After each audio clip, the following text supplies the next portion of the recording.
Hello, everyone, and welcome to the Outliers YouTube channel and our program, Criminal Mischief, the Art and Science of Crime Fiction.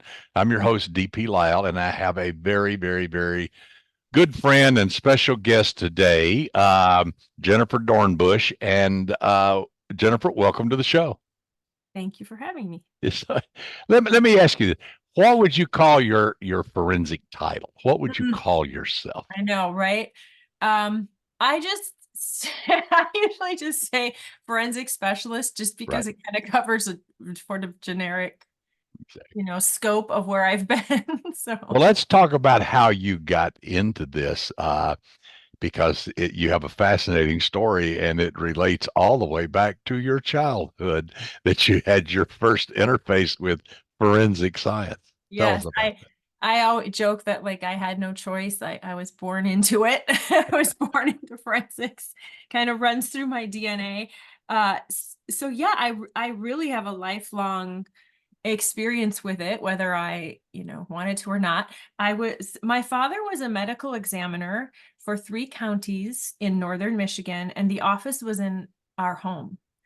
And so, you know, um, so yes, and he and my mom really ran the office of medical examiner for those counties.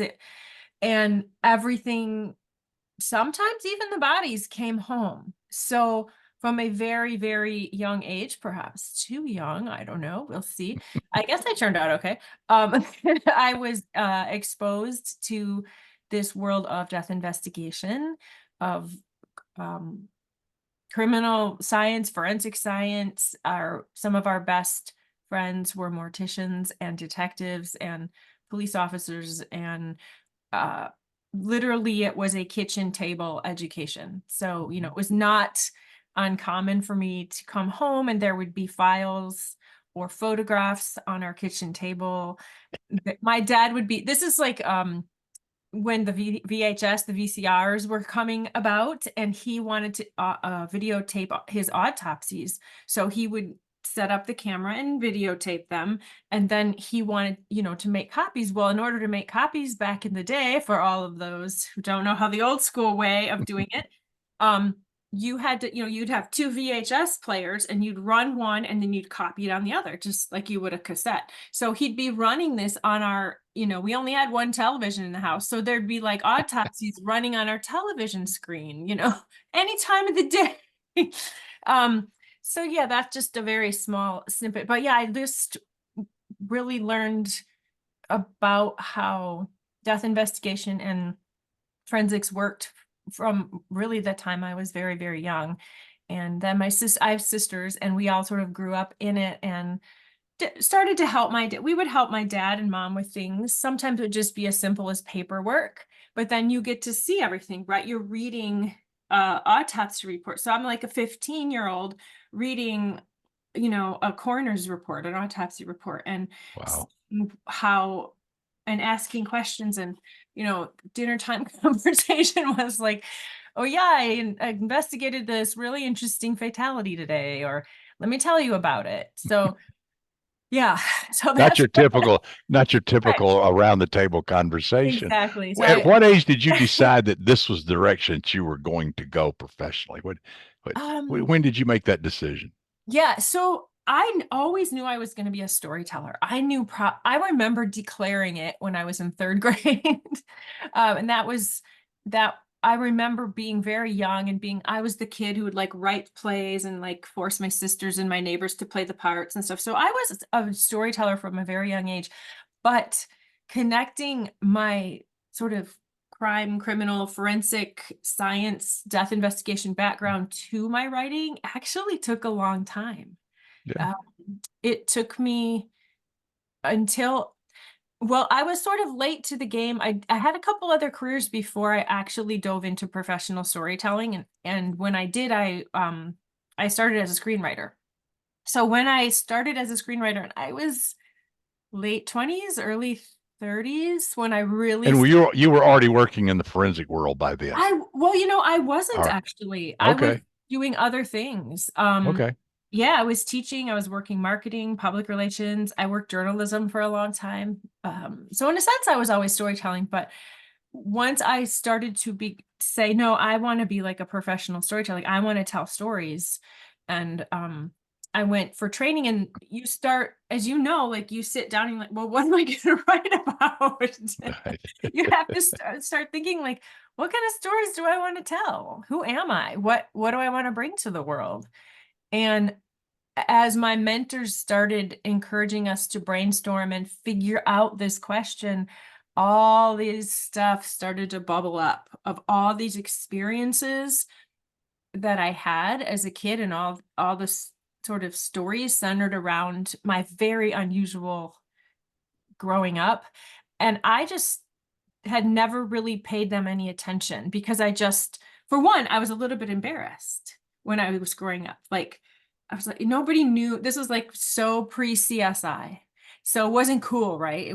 It wasn't cool. Nobody knew what this world was. Now there's like a billion crime podcasts and a billion television shows, and everybody wants to be a forensic specialist. But back then it was like so foreign and weird and gross and unusual. And so I kind of ran from it because I didn't really want to be that weird kid, you know? But anyways, so all this stuff started to bubble up, and people started to say, you have a lot of interesting things here. You should really tap into that. And that's when I went back to school to get more forensic training. So I did actually step into it more academically. So although I've never like worked in it professionally in terms of like going out to crime scenes, um, I studied it, and I keep in touch with a lot of people like you and like people who are in the field, and I read a lot still. And so I guess I consider myself more of an academic Mhm. specialist than an actual, boots on the ground practical specialist. But yeah, that's when I started to kind of connect it all, and then realized that I actually loved it. I actually loved the science. I loved learn, and I knew a lot about death investigation, but as you know, the science as a whole is so broad and so wide. Hmm. There's so many aspects, Oh yeah. Yeah. so many. There's specialists for everything. And that's what I wanted to learn more. So I learned fingerprinting and DNA and ballistics, and I really did a deeper dive. And So you bring those to your writing, both your novelizations and your screenwriting, and didn't you also write a tome on helping writers do stuff? There you go. I did. There And you go. honestly, I've never meant that to be a book. That was actually, it started as a project, like a graduation project, to graduate out of my, the big Yeah. projects that you have to do. And my friends who were TV writers well, they still are TV writers, but the circles of people I was hanging around at the time were all like, we need that book, because they were all writing crime and they knew nothing about. I said, okay, well, I'll put my whole forensic academy into a book. And that's what happened. Very. So, It's interesting because Forensics for Dummies kind of happened that way. I was working on good. doing a book for writers so that it would kind of explain forensic science because I was getting all these questions. I said, let's just write a book on it. And then I realized that dummies did not have Forensics for Dummies. And so I pitched the Yeah. idea, and they already had it on the table. They were thinking about it, and it's a long story, but they said bang, bang, boom, bop, and it happened. Awesome. But same thing, it was just going to be almost essays to me so I could Yeah, answer questions better.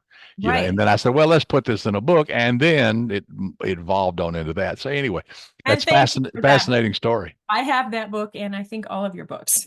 Well, So, bless you, bless you. Um, so obviously, growing up, you got pushed, at least your brain got pushed toward that scientific world, and then you took the step, and I think that's great that you educated yourself in all of this. mhm. And so now that you've done all of that, how does that inform what you write about? How do you choose stories? Do you see true crime stories and say, "Oh, I can make a story out of that," or do you just make them up out of whole cloth because I want to talk about this cool stuff? Both. Both, All of okay, it. Yeah, yeah, I mean, exactly. All of it. I mean, I love learning anyways, and I think we named this book Forensic Speak because there's a language to forensics, right? yes, And as you know, and this is really a introduction to that language of forensics. And I think and I know you probably agree. I think it's very important to be authentic in your writing because readers pick up on that Hmm.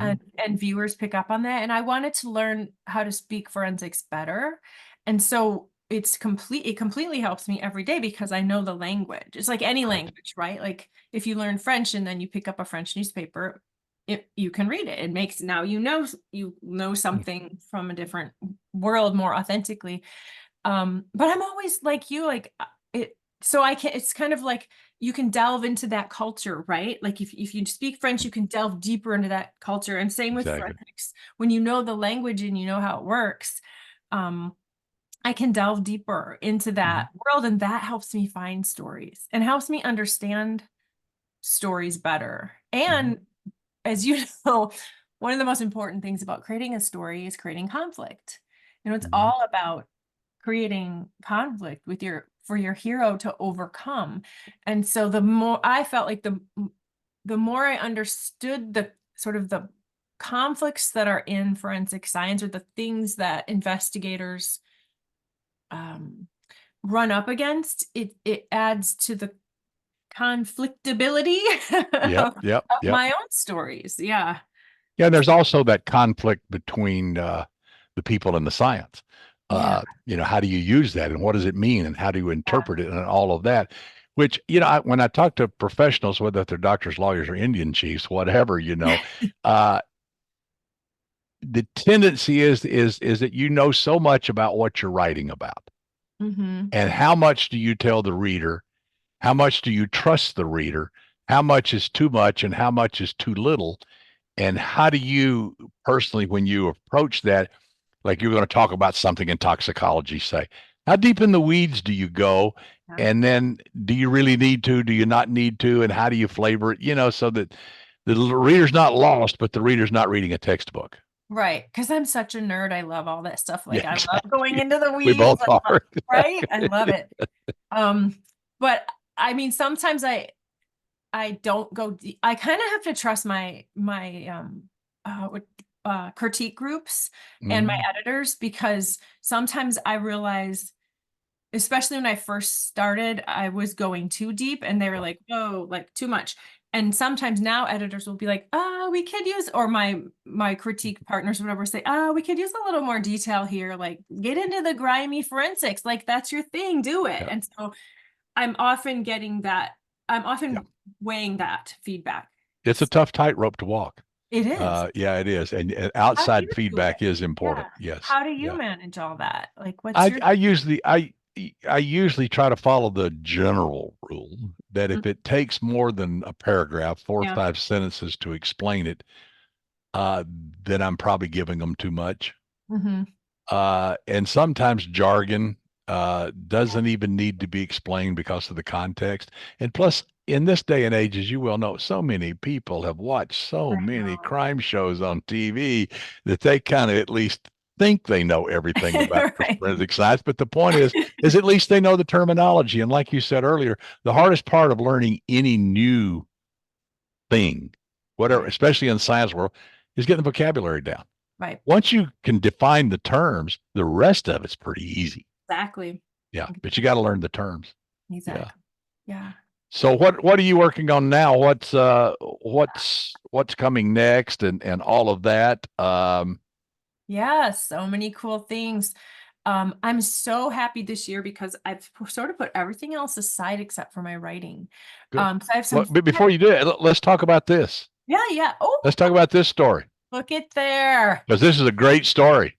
Thank you. That's book 3 Yeah. of the Coroner's Daughter mystery series. I finished book 4, which will be coming out October 29. So that's in production and we're in like the final edits and getting all that What's right. the title of that going to be? That one took me forever, but I have a title. I mean, literally, I've never had that much trouble with a title, but I'm so in love with it. It's called Frozen Lives. Ooh, okay. Oh, yeah. And so this summer I need to write book 5 because my editor needs that by the end of September. And I think a book you read called Hole in the Woods, which is Yep. based on true crime. I've been working with a production company in the UK, and they've optioned it. And so we've been working on the pitch, and then I've been working on the pilot, and the pilot's almost ready, and where that's going to go out soon. They're going to start pitching that. So my fingers are crossed. That Cool. we're pitching as like a limited series, true To crime. whom? To whom are you pitching it? That is up Is to it? them. That is their Yeah. job. But we're thinking like streaming, HBO, like that. It's Yeah. more for Yeah. like cable. It's definitely not a network show. It's a little too dark. Yeah. Yeah. So, Yeah. Yeah. Yeah. That yeah, is a dark story, dark story. which the title should give you a clue. Yeah. And actually what I've done is my agent was like, we were, I talk a lot with my agent about like, well, what should I do next? What should I do next? I need to have her on board. I want her on board. And she said, I'd really love to see The Hole in the Woods expanded to a series. So I did. I have kind of mapped out the next couple books and gave her chapters so that she can start pitching the next couple books. So we're fingers Cool. crossed. There's a lot of things going out into the world, and we're hoping for things to bounce back in a positive way. Good. And then I started this fabulous. I got asked to write a book. This is really different for me, but I'm so excited about it. It's very much in my crime wheelhouse, but it's a true story of a man who is still living, and he was a drug addict. He was a criminal. He was a pro wrestler. He was a terror, quite honestly. And then ended up in not prison, but I guess it's a prison for the criminally insane. I'm not sure Yeah. Yeah. Yeah. exactly anyway, he ended up in an insane asylum in Wisconsin, to be brief. And that experience sort of changed his life. And when he walked out, he was free. He was only there for a year. And when he walked out, he was done. However the sentence had been written, he didn't have to serve any more prison time, but his whole life sort of changed at that point. There's lots more to the story, but the long and short of it is he ended up completely redeeming his life. He now runs a very successful, the only drug and alcohol addiction rehab facility in Sheboygan, Wisconsin. And it's just this like really Wow. incredible story. So I'm telling the board actually of the ministry, it's a ministry. They came to me last summer and asked if I would write his story. Wow. Yeah, That's interesting. yeah, it's very interesting. So I've watched about 11 hours of his video, and man, this guy, he was bad. This is Mhm. bad news. So is this going to be like a straight up biography? Straight up. Yeah. Yeah. Okay. Yeah. Interesting. So I'll be spending time up there this summer, just interviewing a lot of people who are part of his journey, and him, of course. Yeah. Yeah. It's Fascinating stuff. I like that. it's Well, like where can people find you online and, buy your books and interface with you and see all your wonderful forensic stuff that's there and all that? the easiest way is through my website, jenniferdornbush.com. Super easy, and Cool. everything there. It's a brand new site. I'm continuing to build it, and hopefully in the future I'll be offering classes through there and Cool. more things. So Very good. Well, we thank you for being here. It's been wonderful. It's always great to see you. Are you coming to any conferences anytime soon, or are you doing any of those things, the writerly things? I decided to take the year off. Yeah. Yeah. Yeah. Next year. Next year. Okay. I needed to clear my palate for all the writing. Yeah. So, Yeah. And all the interviews you've got to do now. yeah. But Well, yeah, thank you so much for being here. It's been a thank you so pleasure. much, Doug. Yeah, And we'll have to do this again. that would be great. When your book comes out in October, hit us up and we'll get back together and maybe then we will interview over on our Get to Know show, which is more about writing and less about forensic science. So we can do that. Thank you So so this has much. been great. Jennifer Dornbush, thank you so much. It's great to see you again and chat with you. And this has been Criminal Mischief, the art and science of crime fiction, here on the Outliers YouTube channel. We will be back with more programs soon. So hang in there and join us. Thank you.